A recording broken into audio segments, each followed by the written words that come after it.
Ayatnya yang ketiga, versi NIV mengatakan demikian, call to me and I will answer you. Berserulah kepadaku, maka aku akan menjawab engkau. Ini adalah panggilan bahwa anytime, anywhere, dimanapun, kapanpun, saudara memiliki spesial akses untuk bisa berseru kepada Tuhan. Sama-sama bilang sama saya, di dalam Yesus, saya bisa datang kepadanya kapanpun.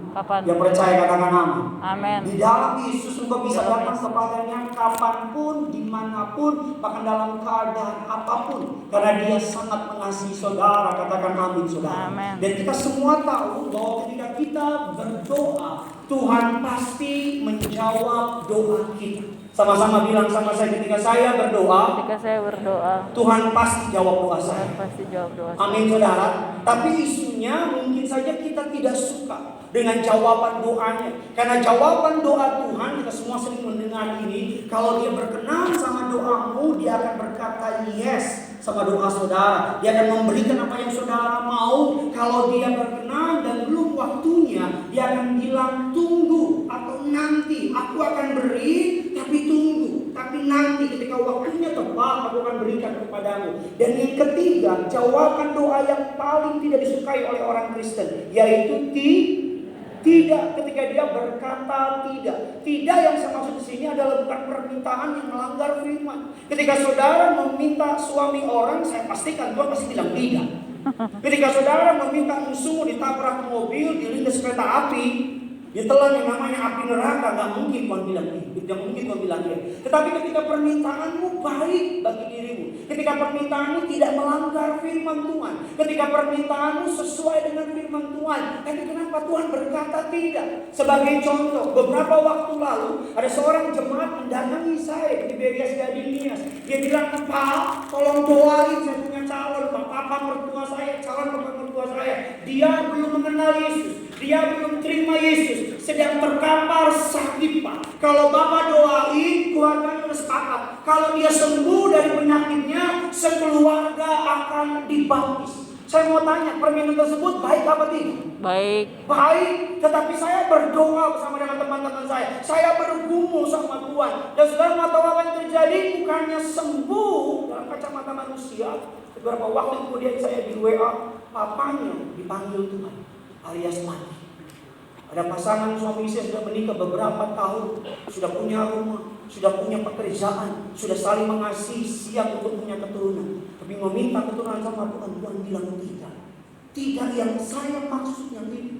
Ketika engkau merasa permintaanmu baik, engkau minta supaya papamu sembuh, engkau minta supaya suamimu bertobat, engkau minta supaya keadaanmu membaik, permintaanmu tidak melanggar firman Tuhan. Bahkan permintaanmu, bahkan engkau bilang, kalau saya dapat ini, I will glorify your name, akan mempermuliakan nama Tuhan. Tetapi jawabannya tidak.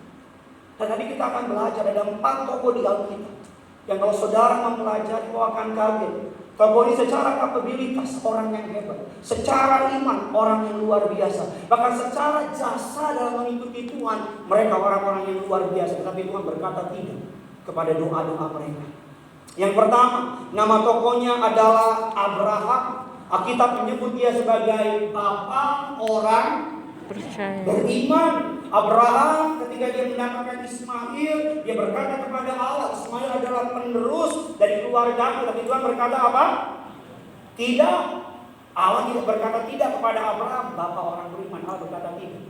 Berikutnya Allah berkata tidak kepada seorang hamba Tuhan yang bernama Musa yang membawa bangsa Israel keluar dari tanah Mesir. Musa yang membawa bangsa Israel keluar dari perbudakan. Bahkan Musa rela meninggalkan kekayaan sebagai pangeran Mesir. Dia memimpin bangsa budak. Tapi ketika sampai di depan tanah perjanjian, Musa mau masuk tanah perjanjian. Apa jawab Tuhan kepada Musa?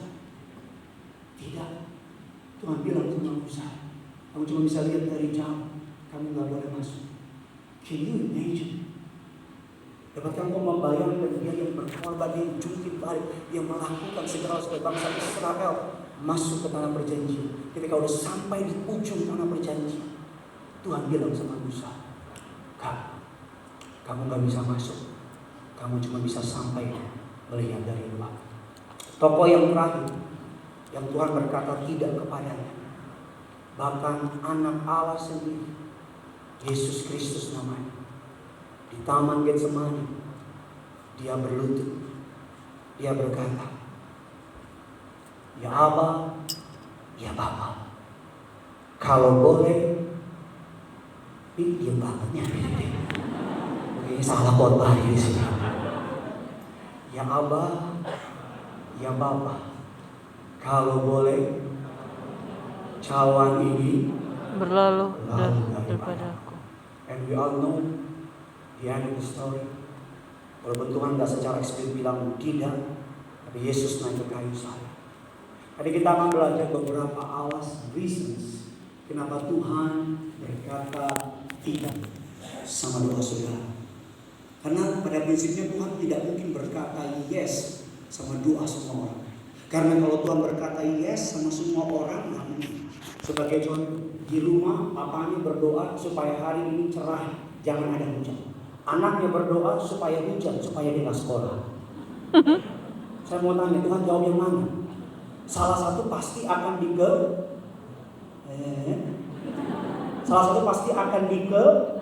dikecewakan. Kemarin Piala Eropa, saya pegang Itali, teman-teman pendeta yang lain pegang Spanyol, semifinal Piala Eropa. Kita berdoa, saya bilang Tuhan, Itali harus menang. Pendeta Jeffrey, pendeta Matthew, pendeta Gio berdoa Spanyol menang, dan kita semua tahu doa siapa yang dijawab Tuhan. Jadi saudara tahu mana pendeta yang penuh kuasa. Nah, pada prinsipnya nggak semua orang bisa dijawab. Dia berkata yes pada yang samping, bisa jadi dia berkata tidak pada yang samping. Ada beberapa alasan mengapa Tuhan, dari main reason, dari banyaknya alasan. Ada beberapa alasan mengapa Tuhan berkata tidak sama doa saudara. Ibadah pada saat ini, saudara siap diberkati? Amin. Coba yang siap diberkati, lambaikan tangan saudara dulu. Kita kasih kemuliaan, keberkahan dari Tuhan kita. Di atas kepalamu, sama-sama bilang sama saya siap diberkati. Yang pertama, mengapa Tuhan berkata tidak? God says no when He has a bigger perspective. Tuhan berkata tidak ketika Tuhan memiliki sudut pandang yang lebih luas. Sama-sama bilang sama saya, sudut pandang yang lebih luas. Sudut pandang yang lebih luas. Saudara, saya mulai dengan sebuah kutipan yang memberkati saya. Tuhan dapat melihat yang tidak dapat kita lihat. Tuhan dapat melihat yang tidak dapat kita lihat. Tuhan dapat melihat masa depan. Tuhan dapat melihat kedalaman hati seseorang, sedangkan kita enggak. Mengapa Tuhan berkata tidak kepada doa saudara? Karena karena sederhananya Dia melihat dari sudut pandang yang jauh lebih luas. Saudara, untuk setiap keputusan yang saudara ambil selalu ada konsekuensinya. Kita hanya melihat dari satu permintaan kita, tetapi Allah melihat efek domino dari permintaanmu. Kita cuma melihat, Tuhan, saya mau Dia. Kalau bukan Dia, cari yang mirip Dia. Kalau nggak ada yang mirip Dia, ya udah Dia aja deh Tuhan. Kita cuma minta, Tuhan, saya mau Dia. Tetapi Tuhan tahu efek domino. Kalau kau pacaran sama Dia, nanti efek dominonya akan menyebar ke yang lain. Tuhan, saya minta pekerjaan yang itu, gak mau yang lain. Tuhan tahu kalau kau kerja di sana, nanti kau naik kereta, di kereta kau akan dicopet, dan sebagainya. Kita cuma tahu di bagian ini. Tapi Tuhan tahu efek domino dari setiap keputusan yang kita ambil. Tahu efek domino? Kita pulang aja. Kalau kita mau malah berangkat dari Yesus. Efek domino itu gini. Ini kalau dijatuhin, lek. Saya ulang ya. Ini begini saja. Lek. Lek. Lek. Jangan dia ikutin. Lek. Sekali lagi lebih mantap. Lek. Yang bintang. Efek keputusan yang kau pilih sama Dia akan mempengaruhi efek keluargamu, efek kesehatanmu, bahkan efek ke anak-anakmu, ke cucu. Kita cuma tahu di depan, tapi Tuhan tahu efek domino. Ibrani 4 mengatakan demikian. Firman Allah di Ibrani 4 ayat 13. 3, 2, 1, ya. Tidak ada suatu makhluk pun yang, sebab segala sesuatu dan terbuka di depan matanya, yang kepadanya kita harus memberikan sama-sama bilang sama saya, segala sesuatu tidak tersembunyi. segala sesuatu tidak Sama-sama bilang sama saya, semuanya telanjang di mata Tuhan. semuanya telanjang di mata. Karena Tuhan memiliki bigger perspektif, sudut pandang yang lebih luas. Beberapa waktu yang lalu saya pelayanan, belum jadi pendeta, jadi MC di Beria Wisma Dharma, gedung gereja kita lantai 14. Saya pulang, selesai pelayanan, mau balik ke rumah. Saya mau balik keluar dari Wisma Dharma, saya teman-teman saya, pulang yuk. Gue lihat di jalan nggak macet, karena lagi ibadah tengah minggu. Teman saya bilang sama saya, nggak macet banget kali. Karena teman saya di lantai 14, saya di lantai bawah, teman saya di lantai 14. Teman saya bilang sama saya, macet banget bro. Lo harus naik ke atas supaya lo tahu macetnya gimana. Dan ketika saya naik ke atas, saudara, permisi, assalamualaikum. Ketika saya naik ke atas, pemandangan saya lebih tinggi. Saya jadi lihat, kalau saya lihat di bawah, saya cuma tahu pemandangan yang di depan mata saya. Kelihatannya nggak macet, tapi ketika saya naik ke atas, kalau 8 kali kurus di saya bisa lihat pemandangan yang jauh lebih dalam. Tuhan melihat kau di bawah, saya jangan naik lagi. Dia lihat cewek yang kau bilang suka itu, yang kau bilang baik itu, yang suka ikut ibadah Sabini malam. Yang kau bilang Tuhan dia baik kok. Tuhan bilang sekarang baik, nanti setahun lagi geser otaknya. Sekarang baik, nanti papanya meninggal, gila dia. Karena Tuhan melihat perspektif yang jauh lebih luas. Daniel berdoa supaya dia tidak masuk ke Goa Singa. Tetapi Tuhan bukan melepaskan Daniel tidak memasuki Goa Singa. Tapi Daniel dibawa Tuhan masuk ke Goa Singa. Maunya Daniel, pikirannya Daniel, sama-sama bilang sama saya, pikirannya saya. Pikirannya Daniel, Tuhan saya jangan masuk dong. Kalau saya masuk nanti saya mati, nggak ada lagi perintahkan namamu di kerajaan ini. Tetapi Tuhan tidak berpikir hanya menyelamatkan Daniel. Tuhan mau menyelamatkan semua orang. Bigger perspektif, prinsip atau sudut pandang yang lebih luas lagi. Bukan yang sedang menyelamatkan Daniel, Allah mau menyelamatkan seluruh orang di kerajaan itu. Bagaimana caranya? Allah izinkan Daniel masuk ke Goa Singa. Di Goa Singa, ditutup mulut singa. Raja melihat Daniel tidak dimakan oleh singa, dan orang-orang yang menuduh Daniel dimakan oleh singa. Maka raja mengeluarkan dekret, semua orang kerajaan itu harus menyembah Tuhannya Daniel. Sadrak, Mesak, Abednego, menurut pemandangannya, Tuhan jangan masukin saya ke dapur perapian, tolong lepaskan saya. Tetapi Tuhan tahu dia harus masuk ke dapur perapian, karena ketika masuk ke dapur perapian, bigger perspektif. Tadinya yang selamat cuma 3 orang ini, tapi karena mereka masuk ke dapur perapian, 4 orang, satu rumah seperti anak Allah. Mereka semua mengingat, kok nggak mati sih? Seluruh orang di kerajaan menyembah Allah. Bigger perspektif. Paulus, dia masuk penjara. Dia minta sama Tuhan, Tuhan, saya jangan masuk penjara. Kalau saya masuk penjara, saya nggak bisa menguji. Saya nggak bisa bikin KKR. Saya nggak bisa pelayanan. Kata Alkitab, aku tahanan, aku tawanan. Tetapi Tuhan masukin Paulus kemana? Di penjara. Di penjara puluhan tahun, Paulus punya kesempatan nulis surat kepada jemaat. Surat Paulus kepada jemaat di Korintus, surat Paulus kepada jemaat di Kolose, surat Paulus kepada jemaat di Sarbini yang diam aja. Itu ada itu sudah ada di piring, tapi udah dimakan sama orang-orang gila.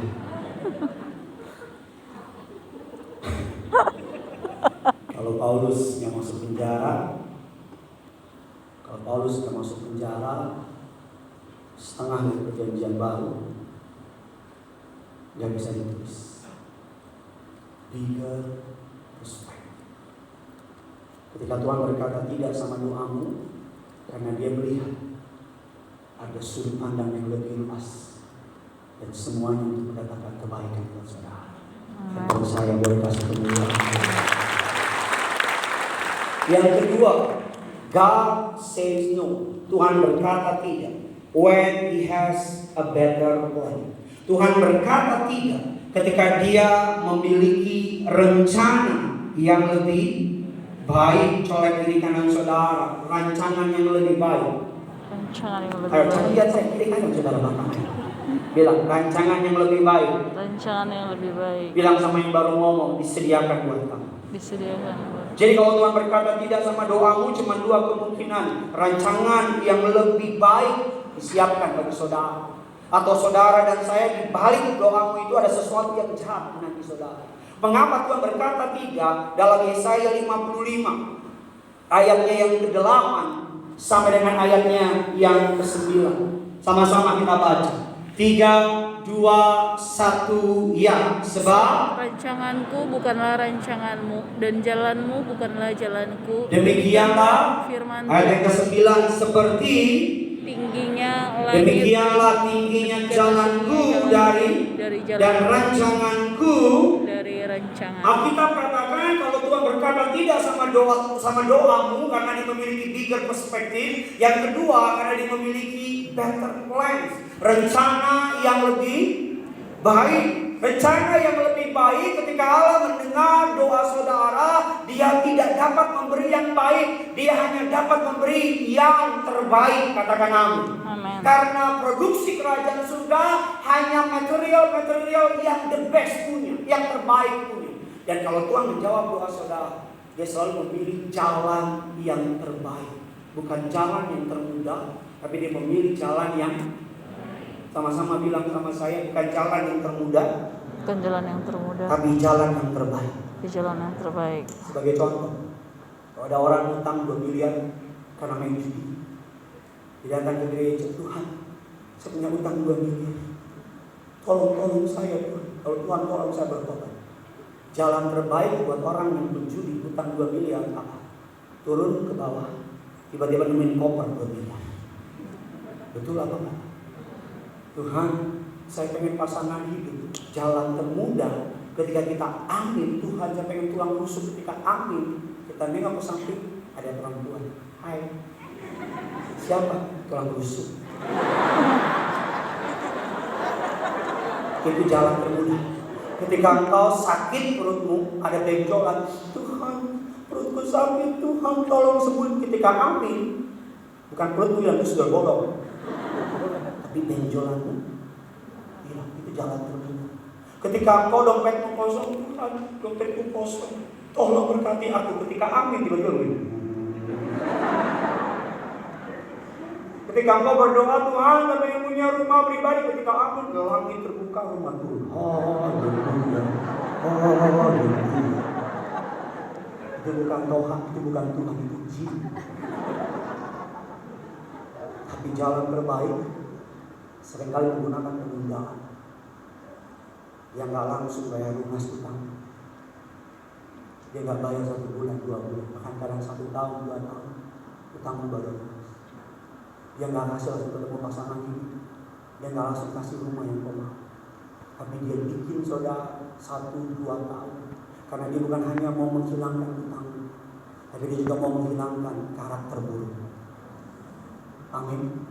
Agar ketika engkau membayar, engkau bekerja, engkau mulai bayar utang pelan-pelan, dan ketika 1-2 tahun utangmu lunas, engkau sadar bukan hanya utangmu yang lunas, tapi karakter burukmu juga.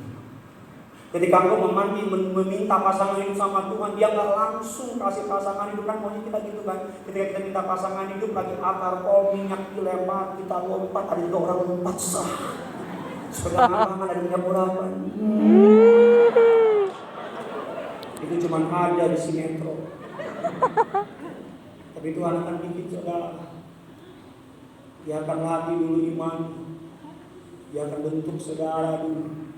Dia nggak langsung kasih yang dari Tuhan. Karena kalau yang dikasih dari Tuhan kau belum siap, kau akan sia-siakan itu. Dia akan bentuk ketika sudah siap. Dia kasih rancangan yang lebih baik. Saya punya cita-cita dulu waktu kecil pengen jadi polisi. Papa saya pensiunan TNI, lebih tepatnya belum pensiun karena dia bisnis, berhenti dan sebagainya. Adik dari papa saya, bapak udah saya itu polisi. Pernah menjabat beberapa kali jadi Kapolres dan sebagainya. Jadi saya bertumbuh besar waktu itu pengen jadi polisi. Atas anugerah Tuhan udah lolos tes kemana, tes fisik dan sebagainya lolos. Sampai di tes terakhir, pangkohir, panitia penentuan akhir di Bulungan. Cari nama saudara, nama saya datang, saya cari nama saya, cari,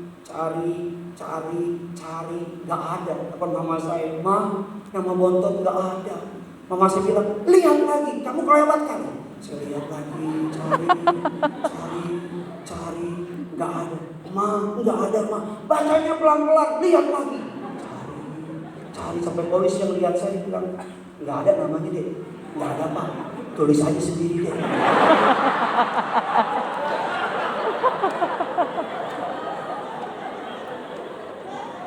Setelah nggak lulus polisi, daftar Universitas Negeri, UI, UGM, dan UU yang lain.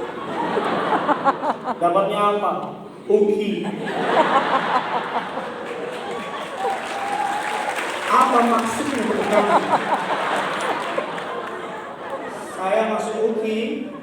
Waktu itu akreditasinya masih Allah-alam.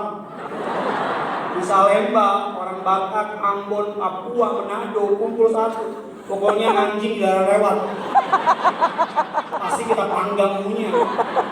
Musuh kita di sebelah kiri, Uki di Salemba pada masa itu mirip bangsa Israel di tengah-tengah bangsa Arab. Karena di kiri itu Bung Tomo, Bung Karno, di kanan YAI. Kadang-kadang Bung Karno duet sama Budut. Jadi kita mahasiswa hukum Uki. Saudara, kalau tawuran, senior kita bilang, dalam nama Yesus Tuhan bersenang kita maju. Tolak dusta itu ada. Kita masuk UKI nih, UKI, Universitas Karate Indonesia. Sekarang udah keren, kemarin saya diundang. Persekutuan doa UKI. Ditanya, Pak Pendeta angkatan berapa? 2002. Tua banget Pak Pendeta, 2022. Tahuan ya usia gua. Masuk UKI. Saya bilang, Tuhan, jadi apa ini? Susah, kismin, kenalan sama perempuan. Kampus mana?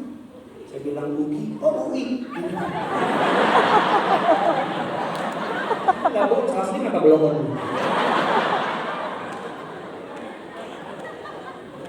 Saya gagal jadi polisi. Tapi berapa bulan yang lalu, Jenderal Bintang 3 datang ke jadwal saya di Balai Brigadis. Pendeta, tolong doakan saya. Berapa bulan yang lalu doa Jenderal Bintang 2 mengambil satu polisi. Saya datang turun dari mobil, Jenderal sambut, "Shalom Pak Pendeta." Semua anak boleh berjalan saya.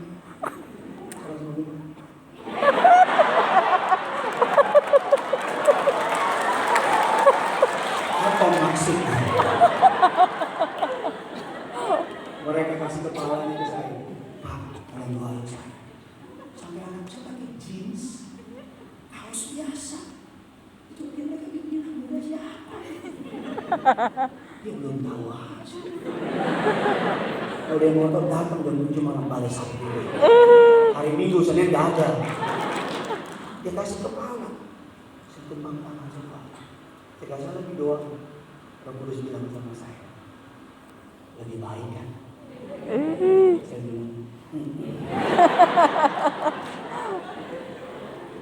Saudara pernah gak ikut reuni SMP? Pernah ya? SMA pernah ya? Ada jemaat yang cerita sama saya, Pak, saya baru ikut reuni SMA, Pak. Kami udah pisah kurang lebih 20-30 tahun yang lalu. Saya ketemu sama mantan saya, Pak, di SMA.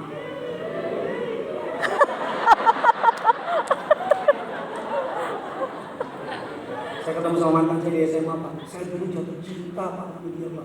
Sampai lulus kuliah saya nggak bisa move on, Pak. Saya doa sama Tuhan, saya minta dia orangnya, Pak. Tapi ketika saya ketemu Pak di reuni kampus, Pak, saya mengucap syukur Tuhan yang kasih dia. Sudah ngerti maksud saya? Selalu tahu ada seseorang yang kau keras banget, jatuh cinta banget. Kau berharap dia orangnya, kan kau pernah bucin sebucin-bucinnya, najis senajis-najis, sampai kau makan, sampai kau sakit hati, patah hati, gak bisa tidur. Dan ketika waktu berlalu, kau minta Tuhan, Tuhan, aku mau dia, aku cinta dia, tolong dia Tuhan. Dan Tuhan gak jawab. Berapa tahun berlalu ketika engkau sadar, udah sadar, sudah hilang obat di otakmu, ya pengaruh obat sudah hilang. Terus ketika engkau lihat Instagramnya, astagfirullah, kok begitu mukanya? Sudah pernah kan buka Facebook dan lihat teman-teman SD-mu, teman-teman SMP-mu, dulu di sekolah dia bintang dulu, dan saudara bilang Tuhan pengen kayak dia. Pengalaman ya, pengalaman nanti maju saya doain ya. Dia bintang, saya bilang Tuhan, dia pengen banget kayak, aduh kalau bisa kayak. Dan sekarang kita ketemu momen ini jalan, ternyata nggak hebat ya Bapak. Hebat Tuhan. Saya pernah jatuh cinta sama seorang wanita di Israel. Sabar. Israel saya berdoa di Taman Getsemani. Najis kan? Jika kalau itu gini. Saya bawa foto dia, ya ampun. Saya bawa. Jawaban ubah. Saya nggak ngerti. Ketika saya ngedate sama Abigail Amanda dari Bekasi,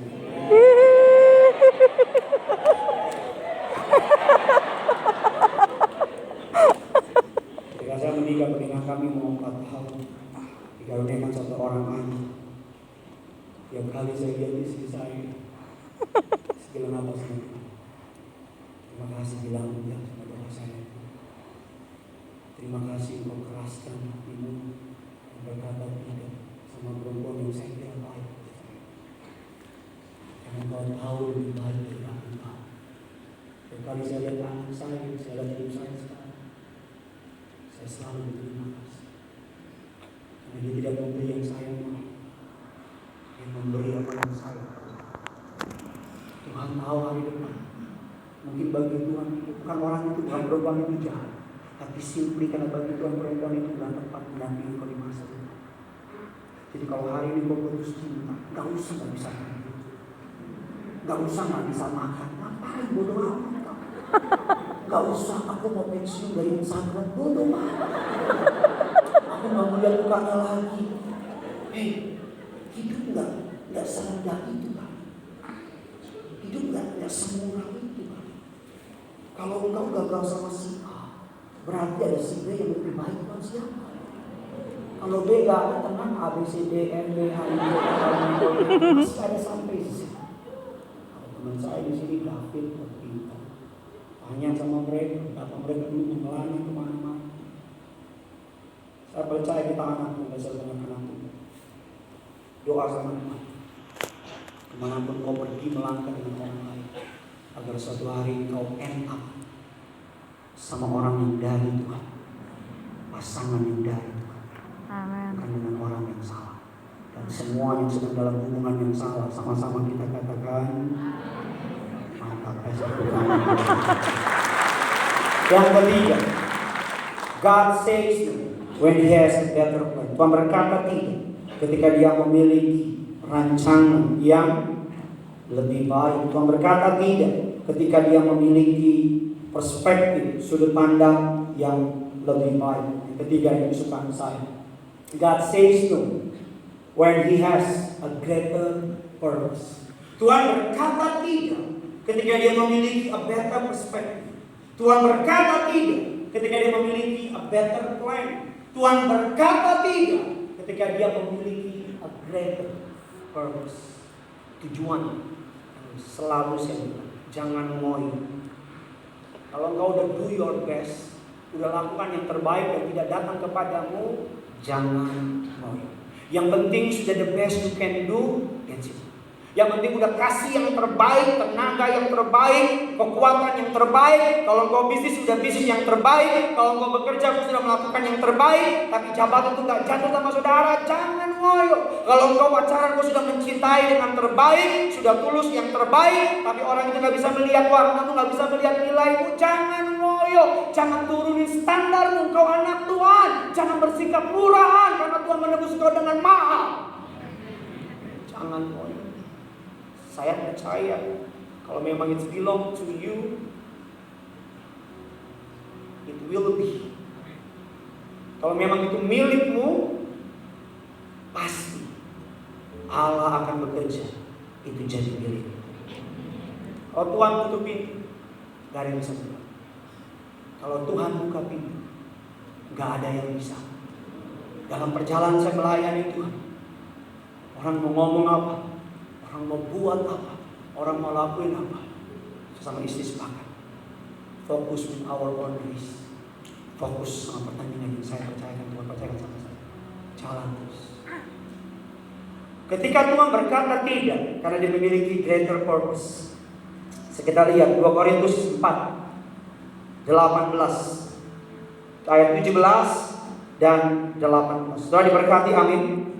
Ayat 17 18 sama-sama kita baca. 3, 2, 1, ya. Sebab penderitaan ringan yang sekarang ini mengerjakan bagi kami kemuliaan kekal yang melebihi segala-galanya, jauh lebih besar daripada ayat penderitaan. 18. Sebab kami tidak memperhatikan yang kelihatan, melainkan yang tak kelihatan. karena yang kelihatan adalah sementara, sedangkan yang tak kelihatan adalah kekal. Sama-sama bilang sama saya, penderitaan ringan. Penderitaan ringan Sama-sama bilang sama saya, dibandingkan dengan kemuliaan yang Tuhan siapkan.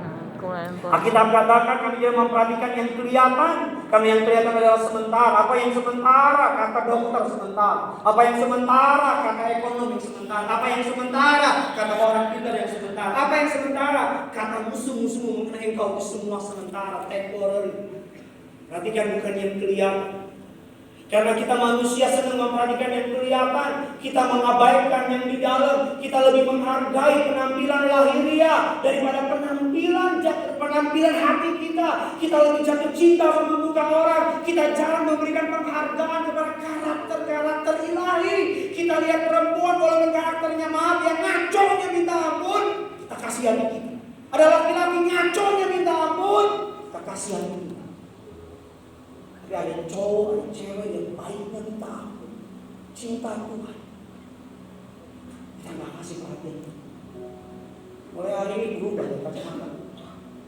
Lihat orang lagi bilang pada saat ini lagi. Cara paling gampang apa? Nanti penyembahan.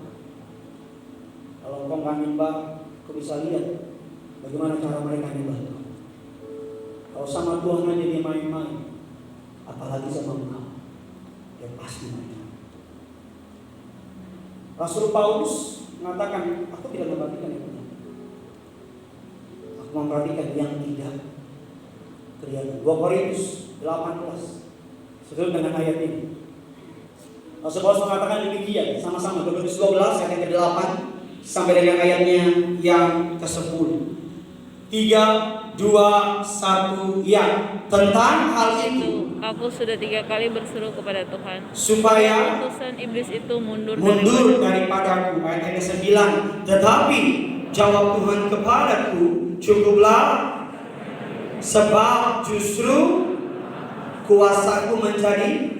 Sebab itu terlebih suka aku bermegah atas kelemahan, supaya kuasa Kristus turun. menaungi Ayat yang ke-10 sama-sama kita baca. Karena itu aku senang dan rela di dalam di dalam keadaan dan kesesakan oleh karena Kristus, sebab jika aku lemah, maka sekali lagi jika aku lemah, aku lebih kuat. keras lagi jika aku lemah, lebih keras lagi jika aku lemah, maka aku kuat. Dan ke-8, mengenai hal ini, aku telah berseru kepada Allah berapa kali? 3 kali, supaya utusan iblis itu mundur daripada. Kalau sudah baca perikop di atas, Paulus memiliki sickness. Bahasa Alkitabnya duri dalam daging. Beberapa teolog sepakat penyakit yang diderita Paulus adalah penyakit epilepsi. Beberapa scholar percaya bahwa ini bicara mengenai masa lalu. Tapi mungkin yang lebih mendekati adalah mungkin epilepsi. Paulus punya penyakit epilepsi, yang kalau dia menginjil bisa all of sudden tiba-tiba muncul penyakit epilepsi. Jadi Paulus dia nggak minta ketika dia di penjara, dia nggak minta Tuhan tolong. Ketika dia dianiaya, dia nggak minta Tuhan tolong. Ketika dia dijatuhi hukuman pancung oleh Kaisar Nero, dia nggak minta Tuhan tolong. Tetapi dia cuma minta supaya penyakitku diangkat daripadaku, untuk aku dapat melayani Tuhan lebih hebat lagi.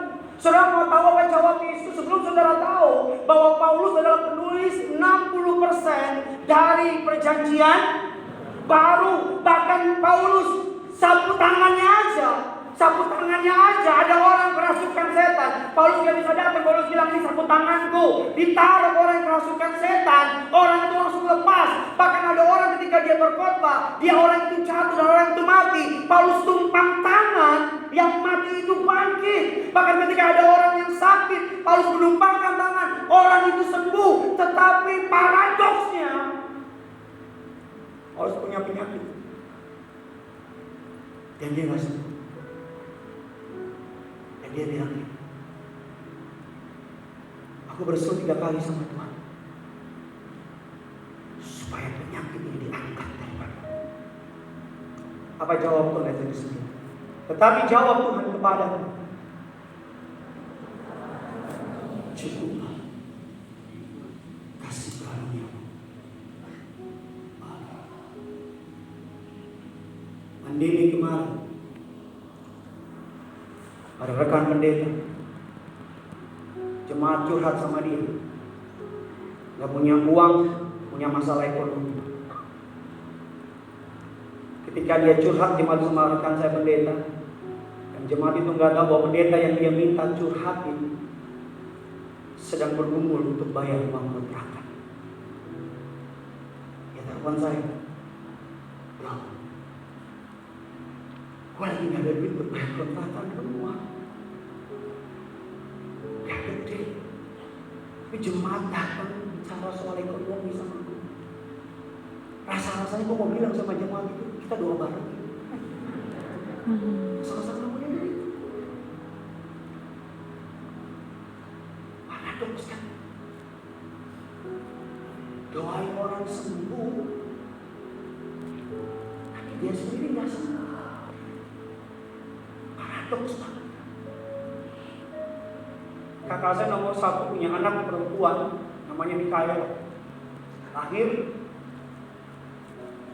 abnormal, kritis, saya ditelepon karena saya satu-satunya pendeta di luar. Bede kamu nih, ayo datang. Saya datang ke rumah sakit, saya nangis sama Tuhan, saya kejar sama Tuhan. Bilang, Tuhan sembuhin.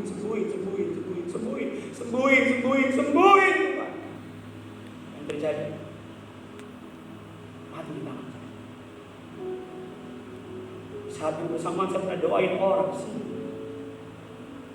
Halo, saya mau saudara dewasa ikut Tuhan. Gak selamanya Tuhan bilang yes sama doa. Gak selamanya ikut Tuhan lurus aja. Akan datang dalam hidupmu dia berkata tidak, dan seakan-akan seluruh neraka menyerang engkau. Akan datang dalam hidupmu ikut Tuhan gak enak. Akan datang dalam hidupmu ikut Tuhan harus menyalibkan dagingmu. Ada satu duri dalam daging dalam keluarga kami yang kami terus berdoa, Tuhan angkat, Tuhan gak akan angkat. Saya mau bilang sama saudara, mari dewasa ikut Tuhan. Ketika dia jawab doa kami, dia balik.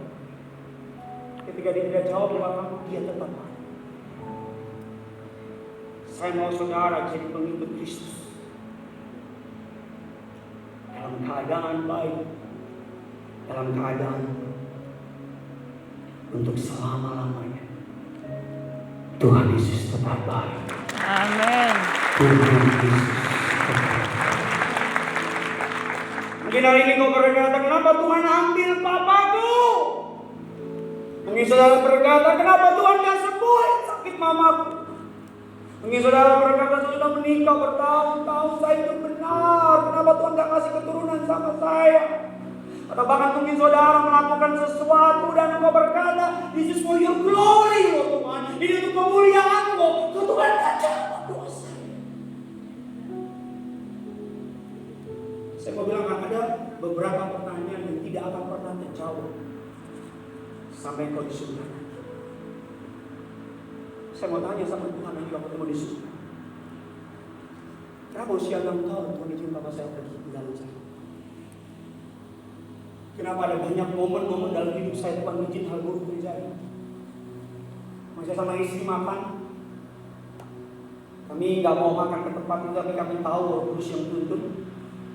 Makan di restoran fast food, duduk, pesan beberapa ayam, dan pegawainya lihat kami.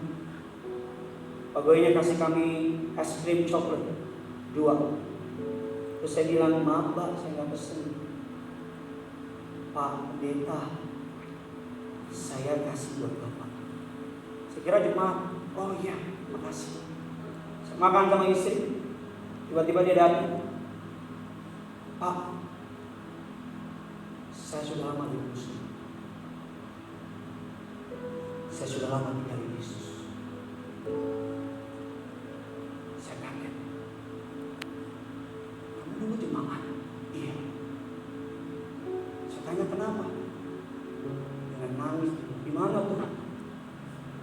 Ketika saya dijual sama teman-teman saya kepada laki-laki dulu. Gimana Tuhan? Ketika saya dibikin mabok sama teman saya dan saya diabuse. Gimana? Yesus itu ada. Sama isi kaget. Itu ayam jadi gak enak banget. Sebelum kalau gitu coklatnya gue bayar aja. Saya sampai sekarang masih goyang-goyang. Bilang sama dia. Ketika saya kecil juga saya suka tanya sama dia. Kok Tuhan biarin sih hal buruk terjadi sama saya?